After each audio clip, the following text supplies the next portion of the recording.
From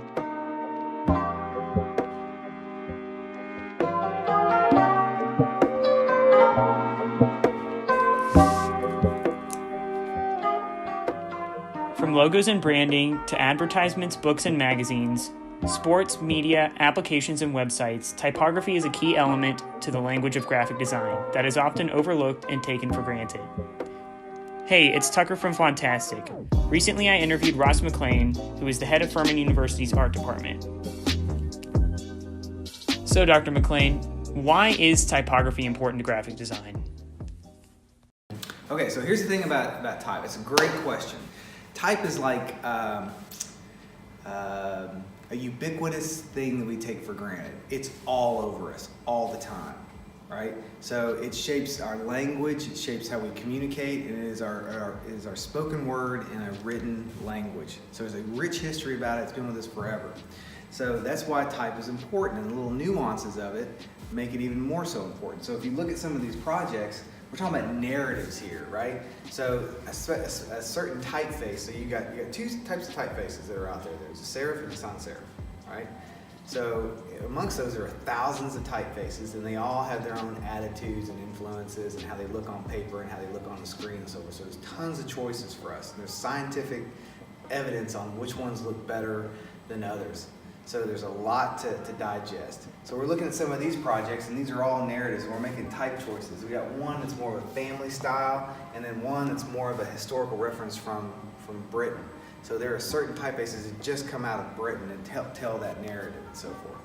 So they've been with us for a long time, and the technology has evolved and adapted. We started from typefaces that were just these little keys to movable press. If you pan over, you can see one of those, Tucker. Right? We've gone from that to those computers over there to the phone that you have in your hand. And all of it is relevant. So we've gone from these nice little type pieces of type, movable type, to the digital stuff. As you may have heard from Dr. McLean, typography shapes the way we communicate within a written language. The combination of serif and sans serif stylizations lead to limitless possibilities of creative expression. Here are some examples of my favorite uses of typography. Okay, so this is a book. This font was, I believe, made in the 70s, and this book also came out in the 70s.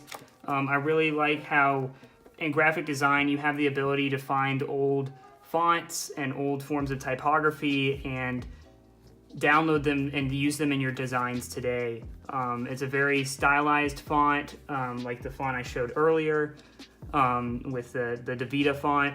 It really just adds to this sort of look and style. Even fonts like this, where just the stylization of the logo of the actual book brand, all very cool, and kind of it gives it a vibe that I think sometimes a lot of design lacks. Even something as stylized as this, where you have just lines and just these sharp edges, it really adds to the overall effect that the typography and the design has on the actual book. I would say that also the way it's designed, the way the text is incorporated, and everything along those lines is attracting a particular audience, which I think is super important for typography itself. Because I think the main point of a graphic design that includes typography is to attract an audience and have people actually read it. So yeah, that's a really cool example. Did you like what you saw? Stay tuned for a full video where I showcase my personal collection of expressive forms of typography. If you appreciated the video and want more, head to the description to check out my website and blog. This is Tucker McKillop from Fontastic. See you next time.